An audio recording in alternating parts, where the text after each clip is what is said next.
ฟังสถานีวิทยุกระจายเสียงพระพุทธศาสนาแห่งชาติและสังคม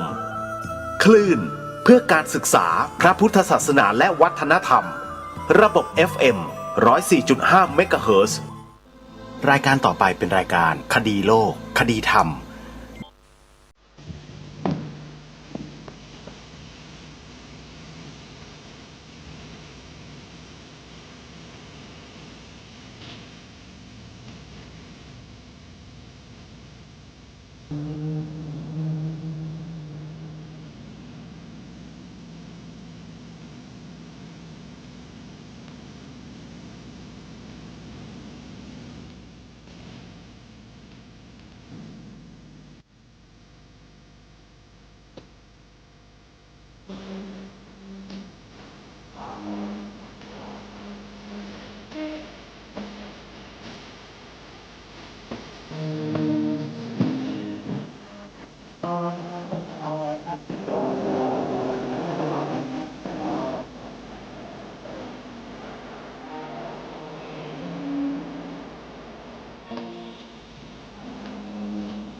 พุทธศาสนาเป็นศาสนาสำหรับชาติเราศาสนาในสมัยนี้เป็นของที่แยกจากชาติไม่ได้เป็นความจำเป็นที่เราทั้งหลายผู้เป็นไทยจะต้องมั่นคงอยู่ในศาสนาพระพุทธซึ่งเป็นศาสนาสำหรับชาติเราพระพุทธศาสนาก็ดีหรือศาสนาใดก็ดีที่ตั้งมั่นอยู่ได้ก็ด้วยความมั่นคงของผู้เลื่อมใสตั้งใจที่จะรักษาและข้าพเจ้าพูดทั้งนี้ก็เพื่อชักชวนท่านทั้งหลายอย่างเป็นเพื่อนไทยและเพื่อนพุทธศาสนิกชนด้วยกันทั้งนั้นเพื่อความมั่นคงแห่งพระพุทธศาสนาข้าพเจ้ารู้สึกว่าได้ทำหน้าที่สมควรแก่อุปถัมภ์พระพุทธศาสนาเราจะตั้งใจรักษาศาสนาของเราด้วยชีวิตและถ้าท่านตั้งใจจะช่วยข้าพเจ้าในกิจอันใหญ่นี้แล้วก็จะเป็นที่พอใจข้าพเจ้าเป็นอันมากเพราะฉะนั้นเป็นหน้าที่ของเราทั้งหลายที่จะช่วยกันบำรุงรักษาพระพุทธศาสนาอย่าให้เสื่อมสูญไปการที่จะบำรุงพระพุทธศาสนาเราต้องรู้สึกก่อนว่า หลักของพระพุทธศาสนาคืออะไร เราจะถือว่าเราเป็นไทยด้วยกันหมดเราจะต้องรักษาความเป็นไทยของเราให้ยั่งยืนเราจะต้องรักษาพระพุทธศาสนาให้ถาวรวัฒนาการอย่างที่เป็นมาแล้วหลายชั่วโคตรของเราทั้งหลายพระบรมราโชวาทของพระบาทสมเด็จพระมงกุฎเกล้าเจ้าอยู่หัวรัชกาลที่ 6พระบรมราโชวาทก็ดีพระราชนิพนธ์ก็ดีหรือพระบรมราชโองการของพระมหากษัตริย์ถือเป็นบทบัญญัติแห่งกฎหมายทั้งหมดทั้งสิ้น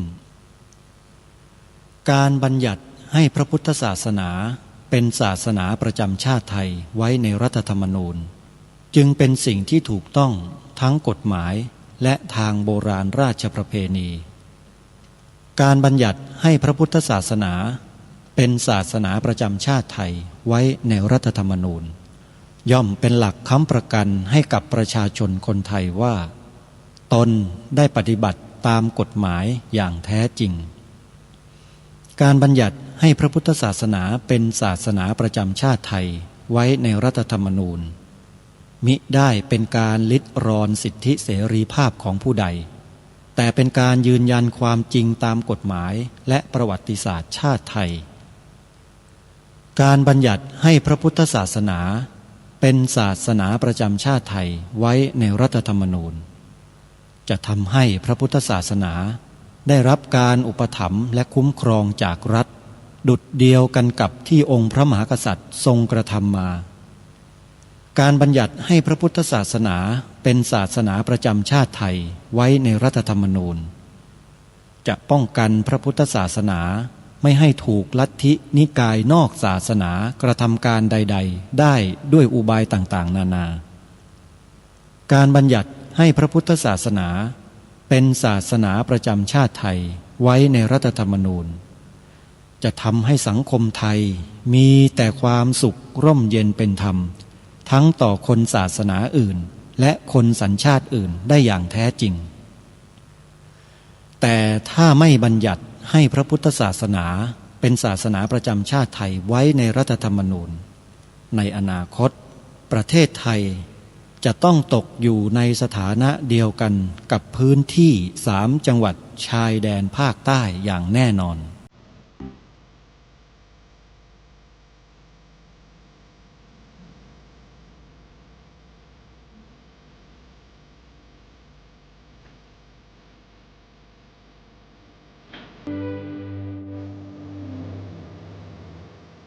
ขอกราบถวายความนอบน้อมแด่พระรัตนตรัยถวายความเคารพพระมหาเถระพระเถรานุเถระทุกท่านขอความสุขความเจริญในธรรมจงบังเกิดมีแด่ท่านสาธุชนที่กำลังติดตามรับฟังรายการจากสถานีวิทยุแห่งนี้ทุกท่านขอนำท่านผู้ฟังเข้าสู่รายการคดีโลกคดีธรรม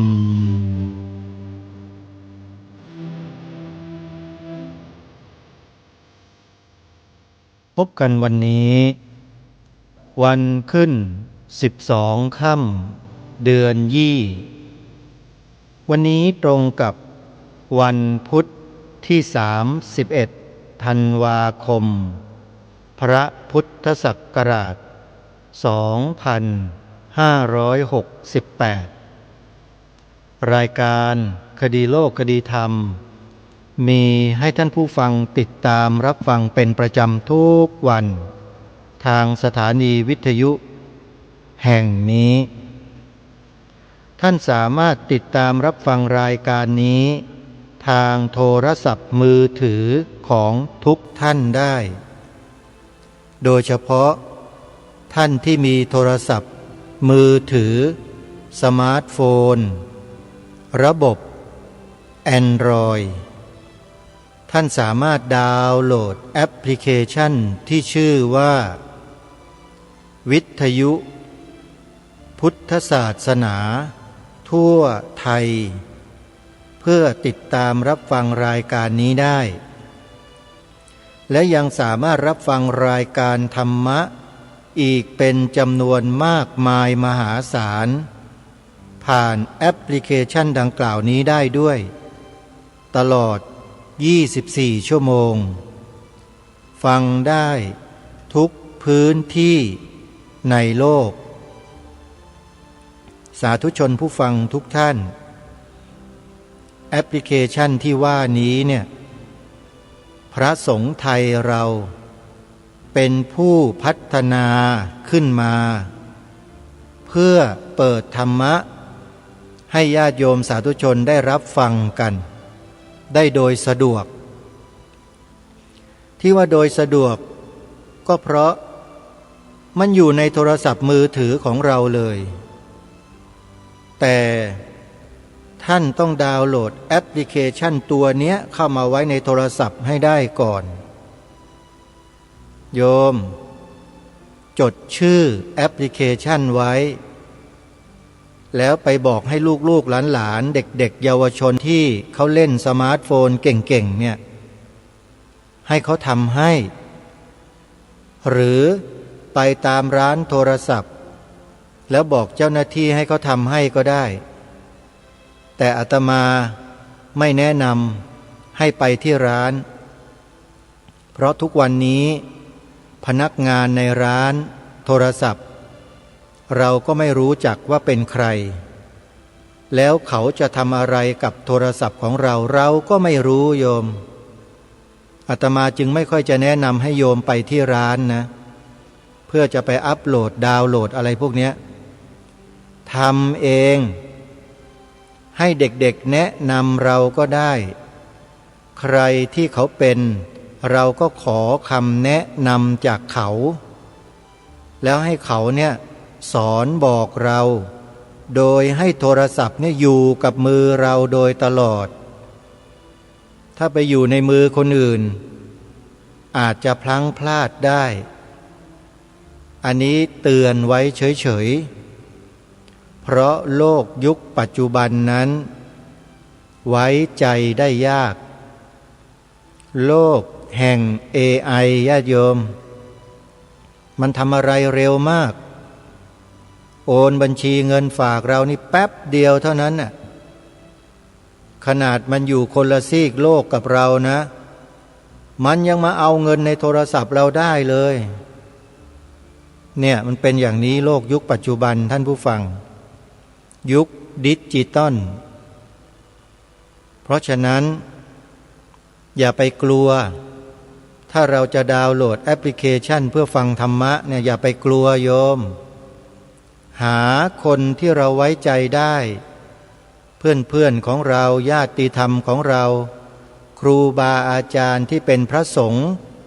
โยมก็ไปกราบเรียนขออนุญาตขอความเมตตาท่านช่วยหน่อยเถอะโยมดาวน์โหลดบ่เป็นเดี๋ยวอาตมาจะช่วยโยมในคราวที่ไปจัดกิจกรรมงานปฏิบัติธรรมสัญจรที่พระธาตุนาดูลนะโยมนะใครที่ดาวน์โหลดไม่ได้เดี๋ยวอาตมาจะดาวน์โหลดให้โยมแล้วโยมจะพึงพอใจที่สุดในชีวิตว่าโทรศัพท์ของคอยมีสถานีวิทยุครูบาอาจารย์อยู่เพียบเลยไม่เพียบได้ไงล่ะโยม48สถานีนะในแอปพลิเคชันอันเดียวเนี่ยดึงเอาสถานีวิทยุมาไว้ในที่เดียวกันเนี่ย48สถานีนะแล้วครูบาอาจารย์ท่านก็เปิดธรรมะตลอด24ชั่วโมงเลยว่าแต่ว่าเราเนี่ยฟังไหวหรือเปล่านี่คือสิ่งที่ทางรายการแนะนำในตอนต้นรายการมาโดยตลอดถ้าใครเฉยๆก็ถือว่าบุญไม่สัมพันธ์นะโยมนะแปลว่าทำบุญมาน้อยไม่เอาใจใส่ไม่สนใจโหลดแหลดอะไรไม่เอาหรอกยากเหลือเกินทำไม่เป็นนี่เขาเรียกว่าคนไม่มีบุญสัมพันธ์พอไม่มีบุญสัมพันธ์แล้ว ทนที่จะได้สิ่งดีๆเหล่านี้มาอยู่ในชีวิตมาใกล้กับชีวิตมาทำให้ชีวิตดีขึ้นเร็วขึ้นกลับไม่ได้เพราะไม่มีบุญสัมพันธ์นั่นเองเพราะฉะนั้นสาธุชนญาติโยมใครก็ตามที่ฟังทางรายการแนะนำแล้วดาวน์โหลดแอปพลิเคชันนี้ไว้ในโทรศัพท์ได้แล้วเปิดฟังธรรมะได้แล้วอาศัยความกรุณานะโยมช่วยเหลือเพื่อนๆของเราให้เขาได้รับสิ่งดีๆเหล่านี้ไปกับเราด้วยอย่าไปตระหนี่ถี่เหนียวอย่าไปหวงอย่าไปอิจฉาอย่าไปริษยากันไม่ดีเลยนะโยมหวงอิจฉาริษยาตระหนี่ถี่เหนียวเนี่ยเป็นสิ่งที่ไม่ดีเลยใครถ้ามีสิ่งเหล่านี้อยู่ในใจนะขอบอกได้เลยว่าหาความเจริญในชีวิตเนี่ยยากมากแล้วก็จะจมอยู่ในกองทุกข์ตลอดแต่ตัวเองก็ไม่รู้หรอกว่าทุกข์อยู่ทุกข์เพราะอะไรทุกข์เพราะอุปาทานขันธ์ห้าสังขิตเตนะปัญจุปาทานขันธาทุกขาเสยทิทังรูปูปาทานขันโธเวทนูปาทานขันโธสัญญูปาทานขันโธสังขารูปาทานขันโธวิญญาณูปาทานขันโธเยสังปริญญายะทะระมาโนโสภควาเอวังพหุลังสาวเกวิเนติเอวังภาคาจะพนัสสะภควโตสาวเกสุอนุสาสนีพหุลาปวัตติรูปังอนิจจังเวทนาอนิจจาสัญญาอนิจจาสังขาราอนิจจาวิญญาณังอนิจจังรูปังอนัตตาเวทนาอนัตตาสัญญาอนัตตาสังขาราอนัตตาวิญญาณังอนัตตาสัพเพสังขาราอนิจจาสัพเพธัมมาอนัตตาติเป็นต้นเราสวดมนต์ทำวัดกันทุกเช้าทุกเช้าถ้าเราไม่แปลเราก็จะไม่เข้าใจในบทสวดเหล่านี้เลยแต่ถ้าใครได้ทำวัดแล้วแปลเป็นภาษาที่ฟังกันรู้เรื่องก็คือแปลเป็นภาษาไทยด้วยเนี่ยโยมจะทราบซึ้งในบทสวดทำวัดเช้าอย่างมากมายเลยแล้วเราก็จะรู้จักรูปนามขันธ์ห้าดีขึ้นสวดทุกวันก็เข้าใจขึ้นทุกวันทุกวันแปลด้วยทุกวันทุกวันก็ลึกซึ้งทุกวันทุกวันเลยโยมเห็นไหมธรรมะอยู่ใกล้ๆไม่ได้ไกลไปจากตัวเราเลยแต่เราไม่เข้าใจเข้าไม่ถึงเพราะอุปาทานขันธ์ห้าเหล่านี้เองยึดมั่นถือมั่นในตัวในตนใครเขาได้ดิบได้ดีหน่อยไม่ได้อิจฉาตะพึดตะพือแถมยังริษยาเขาอีกมุ่งหวังจะทำลายล้างเขานั่นจิตแบบนี้เป็นจิตที่ดีไหมโยมถ้าไม่ดีอย่าให้มันมีอยู่ในใจนะอิจฉาริษยาคนเนี่ยไม่ได้ทำให้เราเจริญเลยนะเนี่ยตัวอิจฉาริษยาเนี่ยไปเก็บไปหมักไปดองไปเลี้ยงมันไว้ทำไม เวลาเห็นใครเขาได้ดิบได้ดี อนุโมทนาบุญยินดีกับเขาพยายามฝึกไว้โยมอย่าไปอิจฉาริษยาเพราะว่าไอ้ตัวอิจฉาริษยาเนี่ยมันมีพื้นฐานมาจากอะไรรู้ไหมความโลภกับความโกรธความโลภยังไงมันอยากได้อยากดีอยากมีอยากเป็นแต่พอคนอื่นเขามีเขาเป็นตัวเองไม่ได้ก็อิจฉาเขาไงเห็นไหมมันอิงอาศัยกันทั้งนั้นแหละไอ้ตัวอกุศลทั้งหลายเนี่ยมันเกิดมาเดี่ยวๆมันเกิดไม่ได้หรอกมันต้องมีมูลฐานพระพุทธเจ้าจึงทรงตั้งชื่อไอ้มูลทั้งหลายเหล่านี้ว่ากิเลสมูลมีอยู่3ตัวคือโลภะมูลโทสะมูลโมหะมูลถ้าเป็นภาษาทางพระอภิธรรมเขาออกเสียงเป็นภาษาบาลีว่าโลภะมูลจิตมี8โทสะมูลจิตมี2โมหะมูลจิตมี2เห็นไหมญาติโยมเนี่ยคืออกุศลมูล3ตัวคือโลภะมูลโทสะมูลโมหะมูลเป็นต้นกำเนิดของตัวกิเลสเล็กๆน้อยๆย่อยๆจ้อยๆเต็มไปหมดเลยท่านก็ไปแยกอยู่ในเจตสิกเป็นอกุศลเจตสิก14ตัวถ้าเว้นตัวแม่3ตัวก็เหลือ11ตัวโลภะทิฏฐิมานะโทสะอิสสามัชฌริยะกุกุจจะโมหะอหิริกะอโนตตัปปะอุทธัจจะถีนามิทะวิจิกิจฉาถ้าเราไม่ศึกษาไม่เล่าเรียนไม่เขียนไม่อ่านเราจะรู้จักมันไหมตายไปก็ยังไม่รู้จักถ้าเราไม่ฟังธรรมะไม่ศึกษาเรียนรู้ธรรมะเราจะไม่มีวันรู้จักมันพวกนี้เลยตัวกิเลสทั้งหลายทั้งปวงเนี่ยเมื่อไม่รู้จักมันจะขจัดมันได้ไหมขจัดไม่ได้ขั้นต้นก็ไม่ได้ขั้นกลางก็ไม่ได้ขั้นสูงไม่ต้องพูดถึงเลยยังคงจมอยู่ในวัฏฏะสงสารกันอยู่อย่างนี้นี่แหละเราทั้งหลายไม่ได้พัฒนาขึ้นมา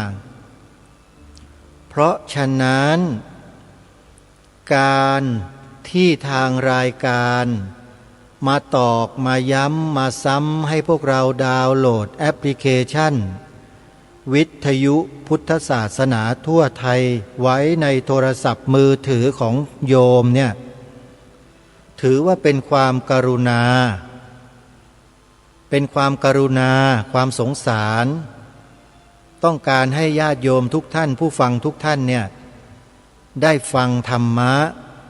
ศึกษาเรียนรู้ธรรมะที่ครูบาอาจารย์ทั้งหลายทั้งปวงท่านได้นำมาถ่ายทอดให้แก่พวกเราในแต่ละชั่วโมงโยมจะฟังสถานีใดคลื่นไหนไม่มีใครไปบังคับโยมธรรมะข้อใดครูบาอาจารย์รูปใดที่เราฟังแล้วตรงกับจริตกับความรู้สึกของเราทำให้เราได้รู้ได้เข้าใจรูปนามขันธ์ห้าเข้าใจชีวิตสามารถลดละเลิกพวกกิเลสตัณหามานะทิฏฐิอิจฉาริษยาคนอื่นได้นั่นแหละเราก็ฟังตรงนั้นแล้วอย่าลืมทำทานด้วยนะอย่าทิ้งหน้าที่คฤหัสถ์ญาติโยมนะเมื่อครูบาอาจารย์ท่านทำธรรมะผลิตธรรมะให้พวกเราศึกษาเรียนรู้เข้าใจแล้วครูบาอาจารย์ท่านจะไปอาศัยใครล่ะถ้าไม่ใช่ญาติโยมญาติโยมก็ต้องช่วยอุดหนุนสนับสนุนครูบาอาจารย์ให้ได้ทำหน้าที่ต่อกันไปเช่นนี้ เป็นการสนับสนุนส่งเสริมซึ่งกันและกัน เรียกว่าเป็นเหตุปัจจัยเกื้อกูลต่อกันและกัน ในระหว่างพุทธบริษัทด้วยกันนี่แหละพระพุทธเจ้าไม่ได้สอนให้พุทธบริษัทเราไปแสวงเขตบุญที่อื่นนะโยมทรงให้เราแสวงหาเขตบุญในพระพุทธศาสนาเป็นหลักเป็นหลักเป็นหลักแต่ก็ไม่ได้ทรงห้ามนะไม่ต้องไปช่วยมันหรอกไอ้พวกนับถือไอ้นั่นนับถือไอ้นี่พุทธเจ้าไม่เคยสอนแบบนี้นะโยมแต่ทรงให้เราเอาใจใส่ในหน้าที่ในฐานะเป็นอุบาสกอุบาสิกาของเราก่อนช่วยเหลือศาสนาตัวเองเนี่ยก่อนจะไปช่วยคนอื่นเขาไอ้นี่บางคนเนี่ยไม่ช่วยแล้วยังด่ายังว่ายังมาทำลายด้วยนะแล้วแถม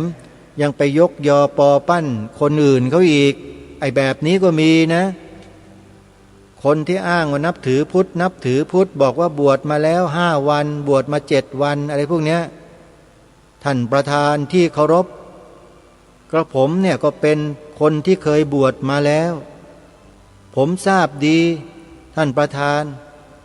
ว่าไอ้พระทุกวันนี้อย่างงู้นอย่างนี้มันก็ใส่พระในสภากันใหญ่ไอ้ประเภทเนี้ยโยมดูเอาแล้วกันอาตมาไม่อยากจะพูดเยอะพูดไปแล้วเดี๋ยวไปกันใหญ่รู้กันอยู่กลับมาดีกว่าว่าการฟังการศึกษาเรียนรู้ธรรมะถือว่าเป็นสิ่งที่ประเสริฐเป็นสิ่งที่เลิศพระสัมมาสัมพุทธเจ้าตรัสไว้ชัดเลยสัพพะทานังธรรมทานังชินาติการให้ทำเป็นทานธรรมะนะฮะชนะการให้ทั้งปวงสุดสูสังละพะเตปัญญังฟังด้วยดีย่อมได้ปัญญานี่คือเป้าหมายของพระสัมมาสัมพุทธเจ้าที่ตรัสแสดงธรรมก็เพื่อต้องการให้มนุษย์อย่างพวกเราเนี่ยรู้และเข้าใจในธรรมนั้นแต่ถ้ามนุษย์อย่างพวกเรามัวแต่ทำมาหากินสนุกสนานเล่นเพลิดเพลินเที่ยวกินดื่มสนุกสนานกันอยู่โดยไม่เอาใจใส่มาศึกษาเรียนรู้ธรรมะเลยเนี่ยแล้วมันจะเป็นยังไงล่ะชีวิตมีความสุขจริงหรือเปล่าพอถึงเวลาที่มันทุกข์ถึงขนาดว่าจะล้มประดาตายเนี่ยหาที่พึ่งไม่ได้เลยตะเกียกตะกายหาอะไรใครที่ไหนพึ่งก็ไม่ได้มีญาติก็ทิ้งมีพี่น้องก็หนีมันเป็นอย่างนั้นก็มีนะท่านผู้ฟังไม่ใช่ไม่มีเพราะฉะนั้นพระพุทธเจ้าจึงตรัสสอนให้พวกเราเนี่ยทำที่พึ่งให้กับตัวเองเอาไว้จึงตรัสพุทธศาสนสุภาษิตอยู่คาถาหนึ่งพระคาถาหนึ่งว่าอัตตาหิอัตโนนาโถโกหินาโถปโรสิยาอัตตนาหิสุทันเตนะนาถังละพติทุนละพังตนแลเป็นที่พึ่งของตนคนอื่นใครเล่าจะเป็นที่พึ่งได้เมื่อคนมีตนฝึกฝนดีแล้วย่อมได้ที่พึ่ง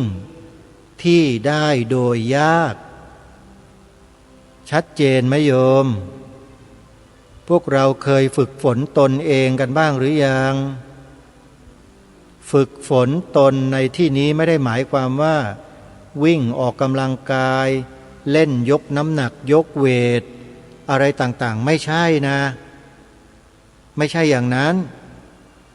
ฝึกฝนตนเองในที่นี้ก็หมายความว่าฝึกฝนจิตไม่ใช่ฝึกฝนกายอย่างเดียวพระพุทธองค์ทรงเน้นที่จิต จิตใจเนี่ยจิตใจโยมรู้จักดียังจิตใจเราเนี่ยว่ามันกวัดแกว่งมันวอกแวกวอแวโวเวโวกเวกโวยวายกันยังไงจิตนี่แหละตัวดีรู้จักมันบ้างไหมเล่าเมื่อยังไม่รู้จักนั่นก็แปลว่ายังไม่เคยศึกษาเรียนรู้ธรรมะถ้าจะรู้จักจิตตัวเองได้ต้องศึกษาเรียนรู้ธรรมะโดยเริ่มต้นจากการ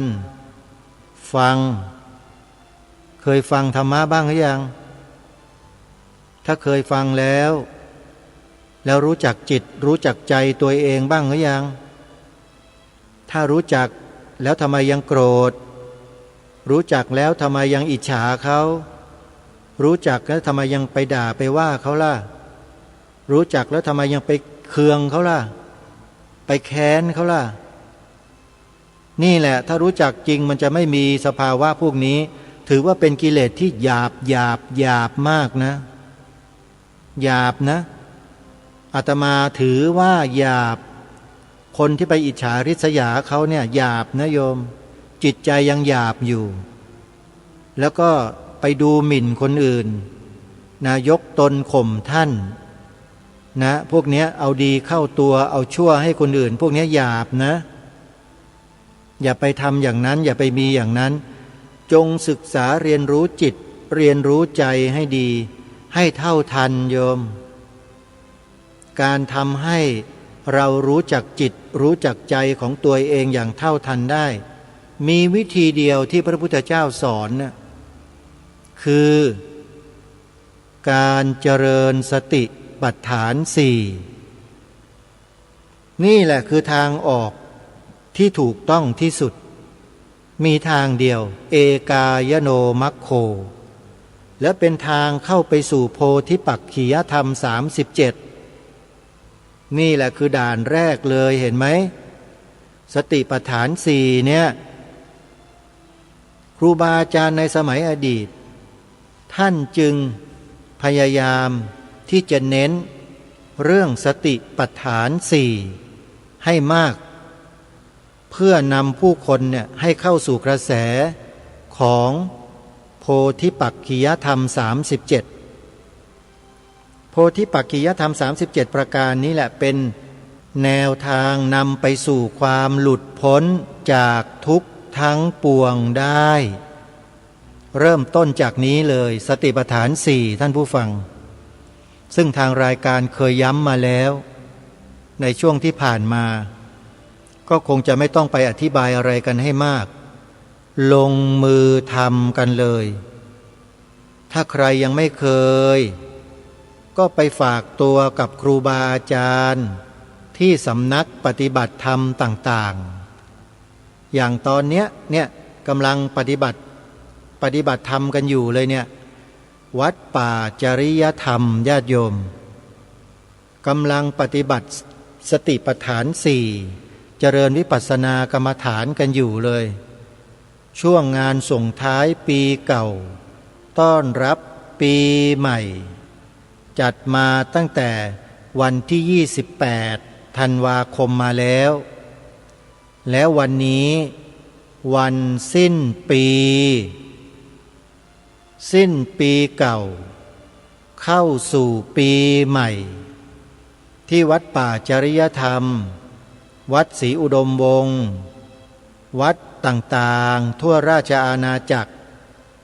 เขาก็จะฟังเทศน์ฟังธรรมปฏิบัติธรรมกันค่ำคืนนี้ไปจนกระทั่งเลยหลังเที่ยงคืนไปแล้วนู่นนะโยมบางวัดก็ปฏิบัติกันจนถึงเช้าถึงรุ่งสว่างเลยก็มีเหมือนกันเพราะฉะนั้นใครที่สะดวกถ้าไม่ติดภารกิจใดๆเนี่ยขอแนะนำญาติโยมว่าไปที่วัดแล้วไปค้างแรมไปอยู่ในโบสถ์อยู่ในศาลากับครูบาอาจารย์กับญาติธรรมส่วนมากเขาจะไปนั่งฟังธรรมฟังเทศปฏิบัติธรรมกันตลอดทั้งคืนจนถึงรุ่งเช้าพอถึงเช้าก็ทำบุญตักบาตรแล้วเราก็กลับเคหสถานของเรานำบุญนำกุศลกลับบ้าน มาแผ่ให้กับเทวดาให้กับเจ้าที่เจ้าทางให้กับพระภูมิเจ้าที่ให้เขายินดีมีบุญมีบารมีเพิ่มพูนขึ้นก็จะได้ปกป้องรักษาคุ้มครองเราผู้อยู่อาศัยในบ้านให้ดียิ่งขึ้นเข้าไปอีกอย่าเพิ่งเชื่ออาตมานะโยมที่พูดเนี่ยโยมไม่ทำก็ไม่เป็นไรหรอกแต่อาตมานี่ทำทุกวันเลยพอหลังสวดมนต์เสร็จภาวนาเสร็จอุทิศส่วนกุศลให้กับบูรพาจารย์ให้กับพ่อแม่ปู่ย่าตาทวดญาติพี่น้องบรรพบุรุษพระมหากษัตริย์ต่างๆผู้มีพระคุณแล้วเนี่ยก็จะน้อมบุญให้กับเทวดาให้กับเจ้าที่เจ้าทางเจ้าวัดเจ้าวาเจ้าป่าเจ้าเขาเจ้าบ้านเจ้าเรือนพระแม่ธรณีพระแม่คงคาพระแม่โพธิ์ศพแม่พระเพลิงแม่พระพายตลอดจนถึงองค์เทพเทวาทั้งหลายก็ว่าไปทำอยู่อย่างเนี้ยทุกวันทุกวันทุกวันทำแล้วมันสบายใจไม่ทำก็ไม่ได้ผิดนะโยมไม่ใช่ข้อบังคับนะแล้วก็อย่ามาบลูรี่คนที่เขาทำมันเป็นบาปนะโยมอย่าไปดูถูกเขานะอย่าไปเที่ยวพูดค่อนแคะไปพูดอะไรและเล็มไปกระแนะกระแหนอย่าไปทำนะโยมไม่ดีอันนั้นมันบ่งบอกถึงจิตใจของเราเหมือนกันว่าเป็นจิตใจที่มันสกปรกอย่าไปทำอย่างนั้นอย่าไปคิดอย่างนั้นใครเขาทำสิ่งที่ดีทำความดีเราต้องยกมืออนุโมทนาสาธุเราก็ได้บุญไปด้วยดูสิเห็นไหมเนี่ยง่ายๆได้บุญแบบง่ายๆเลยดีกว่าไปอิจฉาริษยาเขาไปค่อนแคะเขาใช้วาจาไปและเล็มในทางที่ไม่ดีมีแต่บาปจะกินกระบาลเอานะอันนี้อาตมาพูดจาแบบตรงๆนะโยมขอเข้ามาด้วยนะจริงๆจะพูดเพราะๆหวานๆเหมือนสายันสัญญาก็ได้แต่อาตมาไม่เอามันยังไงก็รู้กระดากไม่ใช่ชีวิตของอาตมาหรอกนะอย่าว่ากันนะโยมเอาเข้ามาสู่เนื้อหาสาระเดี๋ยวไปกันใหญ่ก็ถือว่าการฟังธรรมนั้นเป็นเหตุเป็นปัจจัยสำคัญในเบื้องต้นของการเข้าไปรู้ธรรมะถ้าเราไม่สดับไม่ฟังแล้วเราไปปฏิบัติเราจะหาข้อมูลอะไรไปจัดการกับสภาวะที่มันเกิดขึ้นในใจของเราเราจะเอาอะไรไปกำกับไปกำหนดรู้ไปดูมันให้เห็นชัดให้เข้าใจมันล่ะมันไม่มีโยมเพราะฉะนั้นจึงต้องศึกษาเรียนรู้ต้องฟังธรรมะก่อนถ้าไม่รู้ถ้าสงสัยถามครูบาอาจารย์ท่านพร้อมที่จะแนะนำจะตอบแต่บางท่านบางคนก็ไม่ยอมนะไม่ถามอะเสียศักดิ์ศรีฉันก็หนึ่งในตองอูเหมือนกันปฏิบัติเองได้ไม่จำเป็นต้องมีหรอกครูบาอาจารย์ประเภทนี้ก็มีเหมือนกันนะท่านก็ไม่เป็นไรโยมไม่ได้ว่าเขาหรอกแต่มันก็น่าสงสารนะโยมเพราะเมื่อได้ยินเขาพูดเขาแสดงอาการแบบนี้แล้วเราก็รู้เป้าหมายแล้วละว่าเขาจะเดินไปสู่เป้าหมายอะไรเราก็ได้แต่สงสารเขาถ้าแนะนำเขาเขาก็อาจจะว่าจะตำหนิจะด่าเราก็ได้เราก็เลยวางอุเบกขา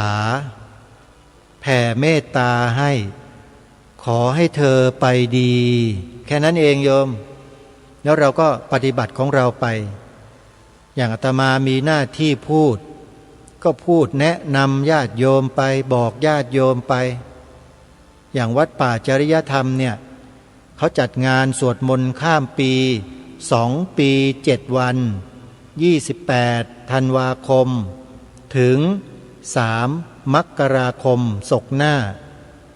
วันพรุ่งนี้ก็เป็นปีใหม่แล้วนะปีพระพุทธศักราช2569เป็นปีที่โลกมนุษย์ของเราเนี่ยจะได้พบเจอกับความเปลี่ยนแปลงครั้งมโหฬาร เขาว่ากันอาตมาไม่ได้ว่าเองนะนำคำเขาว่ามาพูดให้โยมได้ฟังกันไม่ได้ให้มาตื่นตระหนกตกใจกลัวนะไม่ใช่เขาบอกว่ามันจะมีเหตุการณ์อะไรเกิดขึ้นในปี69เนี่ยหลายอย่างไม่ว่าจะเป็นเรื่องของประเทศมหาอำนาจประเทศนู้นประเทศนั้นประเทศนี้ประเทศข้างเคียงจะเกิดนั่นเกิดนี่แล้วจะเป็นอย่างนั้นเป็นอย่างนี้ธรรมชาติก็จะเปลี่ยนแปลงจากที่เคยปกติมันก็จะมีการเปลี่ยนแปลงมันก็จะมีการอะไรต่างๆที่ผิดปกติไปหลายประการแล้วก็ยังมียานอวกาศมาจากนอกโลกก็จะมาบินฉวัดเฉวียงผ่านหัวเราไปผ่านหัวเรามาอันนี้เขาว่านะโยมก็เลยนำมาว่าให้ญาติโยมได้ฟังกันอย่างน้อยๆก็ให้พวกเราได้รู้กันไว้ว่าถ้ามันเกิดจริงเนี่ยเราก็จะได้เตรียมตัวรับมือกับสิ่งที่เปลี่ยนแปลงเหล่านั้นไม่ตกอกตกใจจนเกินไปถือว่าเป็นการมาเตือนสติพวกเราไว้ไงอาตมาเป็นคนชอบศึกษาเรียนรู้โยมมีคลิปมีข้อมูลอะไรที่เขาเผยแพร่อยู่ในโลกโซเชียลก็จะพินิจพิเคราะห์ฟังด้วยความพินิจพิเคราะห์ฟังด้วยสติปัญญาพิจารณาสิ่งเหล่านั้นแล้วก็นำมาสังเคราะห์นำมาวิจัยส่วนตัวดูสถิติต่างๆการเกิดขึ้นของสิ่งนั้นสิ่งนี้ที่เราเห็นเราดูเรารู้อยู่แล้วเราก็ลองมาเทียบเคียงกับสิ่งที่เขากล่าวว่ามันจะเกิดเป็นอย่างนั้นอย่างนี้มันก็เริ่มที่จะมองเห็นอะไรลำไรอยู่เวลามันเกิดขึ้นจริงเราก็จะได้ไม่ตกตระหนกตกตื่นใจหรือว่ากระดีกระดาอะไรต่างๆมันจะได้ตั้งสติของเราอยู่ได้ดำรงตนได้อยู่อย่างเหมาะสมแล้วก็ไม่ตื่นกลัวหรือว่าตื่นเต้นกับเหตุการณ์เหล่านั้นจนเกินไปเพราะเราได้ศึกษาเรียนรู้เอาไว้แล้วเขาเรียกรู้ล่วงหน้ารู้ล่วงหน้าก็คือศึกษามันไว้ก่อนดูฟังศึกษาอ่านแล้วเราก็เข้าใจถ้ามันเกิดมาแล้วมันจะเป็นอย่างนี้อย่างนี้นะแล้วเมื่อเกิดเป็นอย่างนี้แล้วเราจะทำยังไงกับเหตุการณ์แบบนี้แบบนี้เตรียมการไว้หรือยังเตรียมยังไงเตรียมอะไรบ้างที่ไหนเมื่อไรยังไงหนทางลู่ทางในการสัญจรไปมาคิดเอาไว้โยมคิดเอาไว้แต่ไม่ตื่นกลัวนะแต่ถ้ามันจะเกิดโดยฉับพลันมันก็ต้องเกิดเราเองถ้ามีสติเราก็อยู่กับสิ่งเหล่านั้นได้โดยไม่ตื่นตระหนกตีอกชกตัวกลัวอะไรต่างๆสารพัดไม่ถึงขนาดนั้นแน่นอนเพราะฉะนั้นการศึกษาเรียนรู้การฟังจึงเป็นสิ่งที่จำเป็นสำหรับมนุษย์อย่างพวกเราต้องศึกษาเรียนรู้ทุกสิ่งทุกอย่างที่เราสามารถเรียนรู้ได้เรียนรู้แล้วก็อย่าไปยึดมั่นถือมั่นในสิ่งเหล่านั้นขอให้เรารู้และเข้าใจมันเท่านั้นพอเข้าใจมันแล้วเราก็ตั้งตนเอาไว้อยู่ในความไม่ประมาทคือเจริญสติอยู่ตลอดเวลาทุกก้าวย่างทุกกิจกรรมที่เราทำพูดคิดมีสติรู้ตัวตื่นตัวอยู่ตลอดพอเรามีสภาวะเป็นเช่นนี้อยู่ตลอดแล้วเนี่ยความตื่นกลัวในสรรพสิ่งทั้งหลายทั้งปวงในโลกนอกโลกหรืออะไรก็แล้วแต่มันจะน้อยลงมากความตื่นกลัวเนี่ยมันจะน้อยลงมากเลยลงถึงขนาดหมดไปเลยก็ได้แล้วมันก็จะมีความกล้าความเด็ดเดี่ยวขึ้นมาแทนนี่จิตใจในลักษณะเช่นนี้โยมมันมีความจำเป็นนะสำหรับการดำรงตนอยู่ ในสภาวะที่มันผันผวนอยู่ตลอดเวลาในโลกใบนี้ ถ้าเราไม่ฝึกสติกันเอาไว้เนี่ยเราอาจจะพลาดแล้วก็ตกล่วงไปจากสิ่งที่ควรมีควรได้ก็ได้นะเพราะฉะนั้นมีกิจกรรมมีอะไรต่างๆที่ครูบาอาจารย์เราพาจัดพาทำกันเราก็ช่วยกันคนละไม้คนละมืออย่างโยมแม่จันทิพย์แสงทองเป็นผู้นำบุญญาติธรรมที่อำเภอสารพีจังหวัดเชียงใหม่เนี่ยพาญาติโยมญาติธรรมร่วมทำบุญซื้อที่ดินถวายวัดป่าจริยธรรมก็หลายคนแล้วตัวโยมแม่จันทิพย์เองก็ทำบุญมา1 ตารางวา500 บาทแล้วก็โยมผายใจหารอยู่บ้านโนนสมบูรณ์ตำบลน้ำสมอำเภอน้ำสมอุดรธานีฟังรายการคดีโลกคดีธรรมจากสถานีวิทยุวัดป่าจริยธรรมได้นะตรงนี้ต้องแจ้งผลการรับฟังกับท่านพระครูจริยสารธรรมด้วยนะครับโยมผายเนี่ยเขาอยู่ที่อำเภอน้ำสมท่านฟังรายการจากสถานีวิทยุวัดป่าจริยธรรมได้ครับแล้วก็ทำบุญซื้อที่ดินถวายวัดป่าจริยธรรมมา1 ตารางวาสนับสนุนรายการคดีโลกคดีธรรมมา500 บาทรวมเป็น 1,000 บาทอนุโมทนาบุญกับโยมผายใจหารด้วยนะเป็นลูกจ้างกรีดยางอยู่ที่อำเภอน้ำสมขอให้น้ำยางออกเยอะๆมีรายได้จากการกรีดยางเพิ่มขึ้น10 เท่านะโยมผายนะ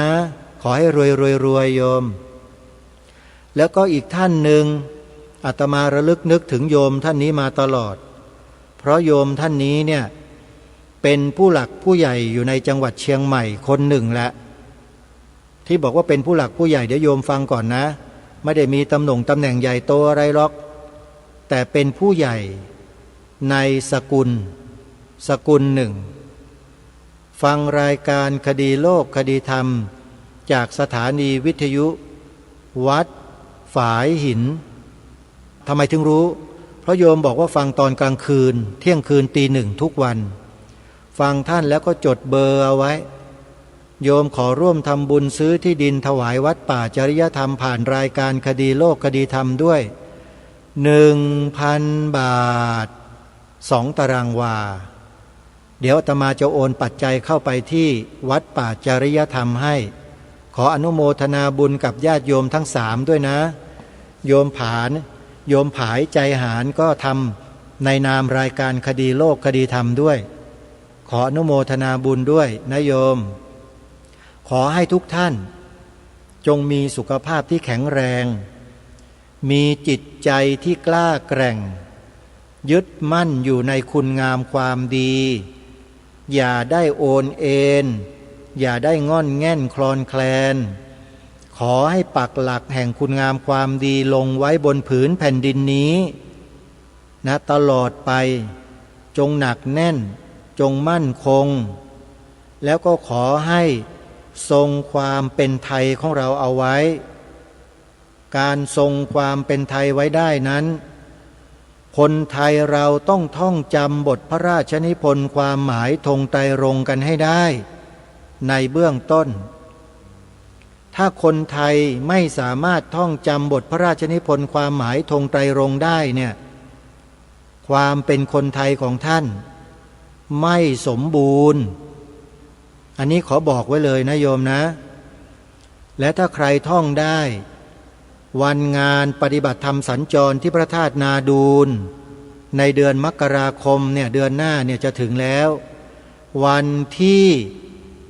17 มกราคมไปรับของที่ระลึกจากรายการคดีโลกคดีธรรมที่พระธาตุนาดูลได้เลยใครก็ตามที่ท่องจำได้ทั้งหมดไปรับของที่ระลึกจากอาตมาได้เลยโยมเดี๋ยวจะนำไปมอบให้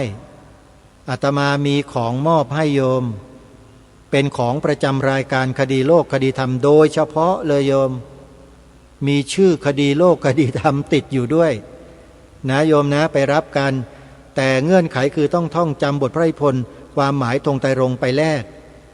อาตมาไม่ได้ต้องการอย่างอื่น ต้องการให้โยมได้รักษาไว้สืบสารไว้ต่อยอดไว้ในสิ่งที่บรรพชนของเราสืบสารรักษาต่อยอดกันมาถ้าพวกเราลูกหลานไทยไม่รักษาสืบสารต่อยอดแล้วใครที่ไหนจะมาสืบสารรักษาต่อยอดให้แก่บรรพบุรุษของเราล่ะก็ต้องพวกเราเท่านั้นนั่นแหละรายการนี้จึงมาเรียกลุกปลุกตื่นให้พวกเราทำหน้าที่ร่วมกันญาติโยมเอาละท่านสาธุชนเวลาของรายการหมดแล้วขอส่งท้ายปีเก่าให้สิ่งที่ไม่ดีทั้งหลายจงดับสูญไปให้หมดเริ่มต้นปีใหม่หลังเที่ยงคืนนี้ไปขอให้ชีวิตใหม่สิ่งดีงามเป็นกุศลมหามงคลอันเลิศประเสริฐสีความร่ำรวยมั่งมีสีสุขจงบังเกิดแก่ท่านผู้ฟังรายการคดีโลกคดีธรรมทุกท่านทุกคนเทินขอเจริญพร